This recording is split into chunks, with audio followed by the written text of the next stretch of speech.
We build our homes for one specific reason: to lock the unpredictability of nature out.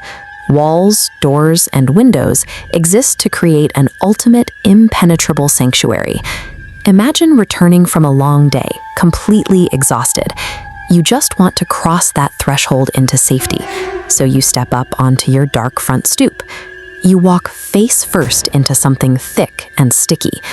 You are suddenly tangled in a massive, unseen structure hanging right across your doorway. You look down to find 20 to 30 baby spiders covering your clothes.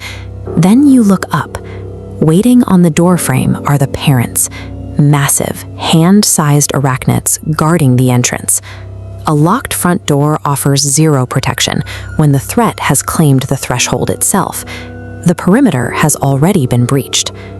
But let's say you make it inside to what should be a secure room. You're pulling a late-night, caffeine-fueled gaming session, and exhaustion is beginning to blur reality. You feel an intermittent tickling itch on your arm. You casually brush it off, assuming it's a loose hair falling against your skin. The itching becomes more frequent. Severe insomnia and caffeine take hold, making you wonder if you are completely delusional and hallucinating imaginary bugs. Then you see the undeniable truth. Thin web strands catch the glow of your monitor. You look up, and there is a dark, structural hole in the plaster ceiling directly above your desk. You grab bug spray and blast the opening.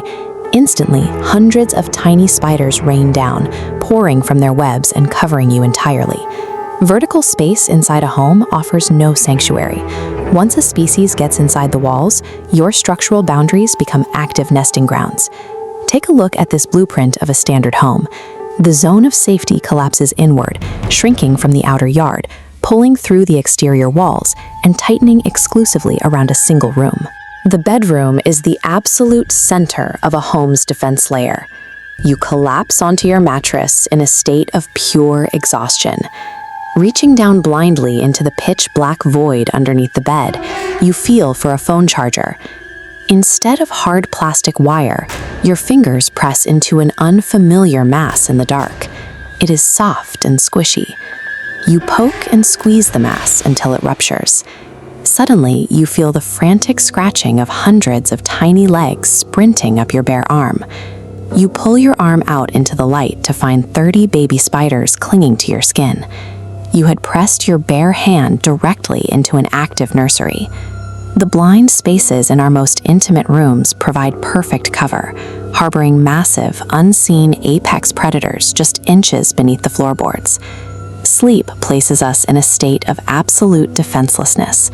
It requires us to trust our environment entirely. You are jolted awake in the dead of night by a distinct, heavy sensation. Something massive is crawling over your bare legs. Your mind desperately tries to rationalize the terror. You violently fling off the covers, find an entirely empty bed, and force yourself to believe it was a vivid dream. The psychological torture escalates when the exact same heavy, crawling sensation returns the next night.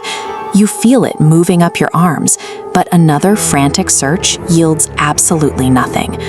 On the third night, the pattern breaks. You throw back the sheets to finally witness a spider larger than a tarantula scurrying rapidly into the shadows beneath your bed. The mind's instinct to deny a horrifying reality offers no protection.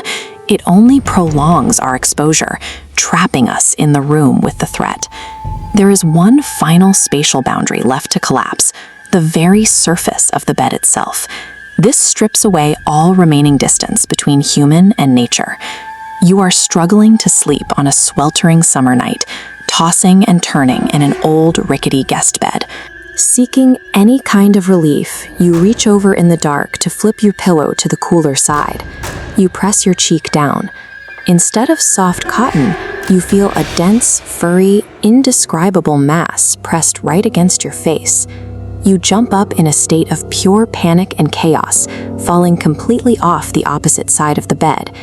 In the confusion, the creature vanishes at blinding speed into the unseen recesses of the house. The completely sealed safe zone is a modern myth. Our homes still belong to the natural world. The things that go bump in the night are not dreams. They are real, they are inside.